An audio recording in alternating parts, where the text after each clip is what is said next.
Alright guys, so this is my classic Mopar, my big block Mopar, and we're going to give it a little bit of a cold start here.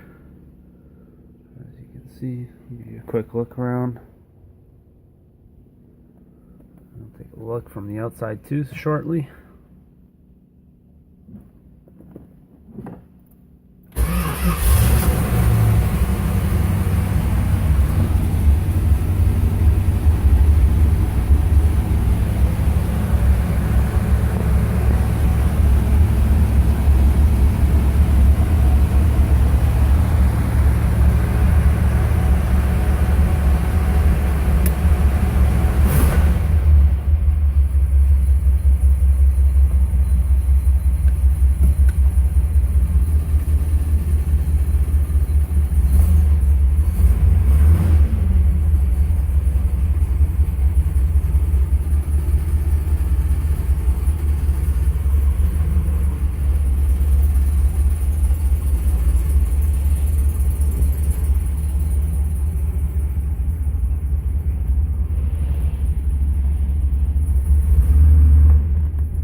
This is the car from the outside.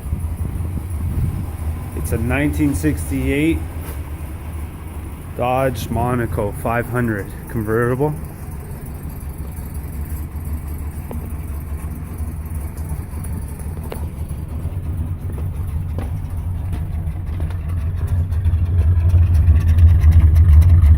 Stock exhaust.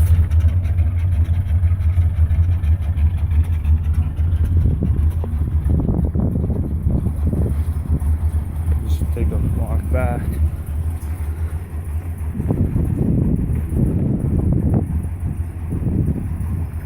So this car is definitely, I guess this is what they call the big boat, and it is huge.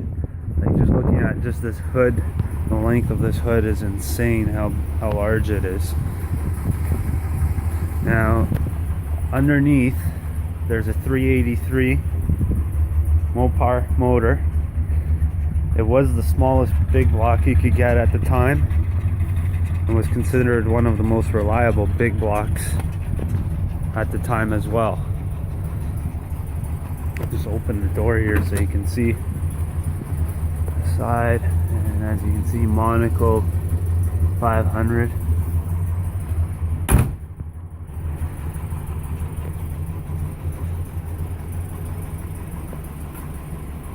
So obviously the Dodge lettering on the front.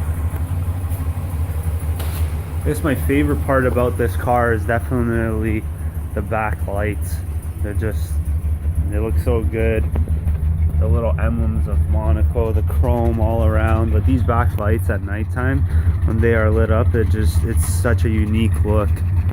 And as you can see, Monaco 500 on the back. So I guess I should start by saying my dad actually bought this vehicle when he was 18, and him and my grandfather worked on it and restored it back in '89, and ever since then it's been pretty much the same. All the parts, majority of everything is original. The paint was pretty much the only thing that was changed, and the top as well was changed, but as far as everything else goes, all these panels are pretty much original on this vehicle. And actually, I'll pop the hood and you can take a look under the hood as well.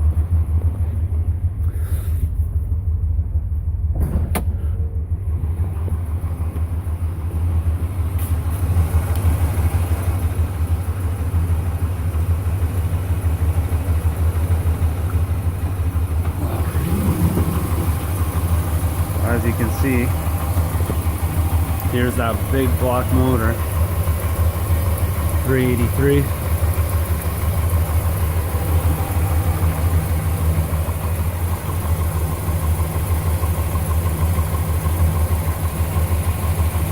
runs amazing. It sat for quite some time, but unfortunately, or fortunately, now it's being driven finally, and my God, is it much happier that it's driving properly. Now, of course, I guess there are a few modifications that me and my dad would like to do to it now. Probably put a nice Flowmaster exhaust on it. I mean, the stock sound is pretty good. I actually like the cam. It sounds like it has a cam in it already put, but it's just a stock cam, and it's pretty low-p, I have to admit. One thing that I love about these old cars is just the thickness of these seats and how soft they are. They're just so much more comfortable than cars nowadays, and a lot of people forget that and don't appreciate it much anymore. I mean, you look at old Cadillacs, I mean, there's like a foot of just cushion, and you know, you wonder why these cars were so big and so large. It was just, they totally are just comfortable. Now, this car in no means drives like a Corvette or a Ferrari or performs like a Mercedes or anything like that. It definitely drives like it's a big car or a big truck. However, it's just so smooth when you drive it. It's definitely comfortable. You don't feel the bumps much. You're driving. It's a cruiser, definitely. The differential on this car is not posi, it's one wheel peel. Obviously this right side is the one that's giving the majority of the energy to the car, and oh yeah, it does some nasty burnouts, definitely. And as you can see, I might have some photos here of how the vehicle looked originally, and there are some photos of the motor and how this vehicle originally looked when they first got it. There's another one without the motor inside. Obviously there's other parts in there, but this car has just been so good to me and my dad. Actually, the last whole year that it's been being driven on the road, we had some problems with the fuel lines. They had to be cleaned out. Fuel tank had to be cleaned out just because of all that gunk from it just sitting around for so long in my grandfather's garage. But now it is happily running, as you can see. I'm just going to go around and turn it off now, and there we go.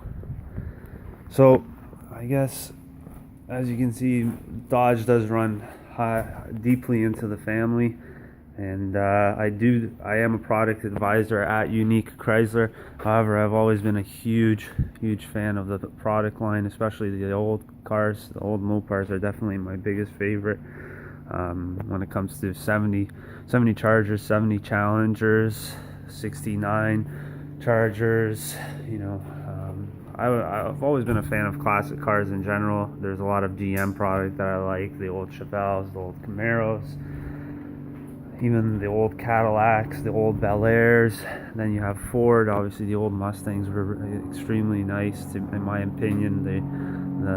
The new Mustang definitely doesn't represent a true muscle car in my opinion. I think the Challenger now is truly the last muscle car that's left out there. And but definitely when it came to classic cars, I was always a huge fan of majority of them. I do drive, actually, me and my dad drive a 12-valve Cummins, 1996 12-valve Cummins. It is original. My grandfather bought that as well, brand new. And we drive that actually as our everyday car between him and I. And it's been such a great car to us. That 12-valve motor is just a killer engine, and it just won't die. So obviously Dodge has been great to us, and we just keep buying the product. As you can see, this car is in great shape, considering that these are all original matching panels and that this paint job was done, you know, 30 years ago. And that just comes to be because it has been stored indoors and all of that. Still some work to be done, like finishing up this here. This should be chrome as well. On the back, the chrome started to bubble. That's something that's not too hard to fix. As you can see here as well, pretty normal for these kind of cars. forget what this material is called. It's almost like a metal plasticky kind of fabric, and or not fabric, material I should say. And it's very common for that to happen. And yes, the roof does work. It goes up and down. One thing that's a pain though is these buttons, clipping them on afterwards is just such a pain to do once when you put the roof down. So me and my dad try to do it once a year. Once when the roof's down, it's down. Once when the winter comes, it goes back up. And this car is not driven in the winter, obviously. If there's salt on the road, I know here in Canada we get quite a bit of salt on the roads, and when it comes to that type of weather, this car is definitely not on the road, because obviously the metal would corrode and rust. And by no means is this car beautiful underneath. There is no holes obviously anywhere, but there was a lot of rust that was an issue, and that was cleaned up and dealt with, but it's still not 100% perfect. There's still work to be done, but it is, I mean, this is a great car, and people, you know, it's a head turning car that people just love to look at lights. And it's by no means taking cars from light to light in races, but it's definitely one of those cars that you just enjoy driving because of how smooth it is, and the rumble and just the vibration of the engine when you're idling at a light. It just shakes the whole car, which I truly love about these old cars. Is that feature alone is just it's just a whole nother rush of its own. So this is my 1968 Dodge Monaco 500 with the 383 big block. Hope you guys enjoy it. If you have any further questions, please feel free to subscribe to my YouTube channel and check out my website while you have a chance. Thank you so much.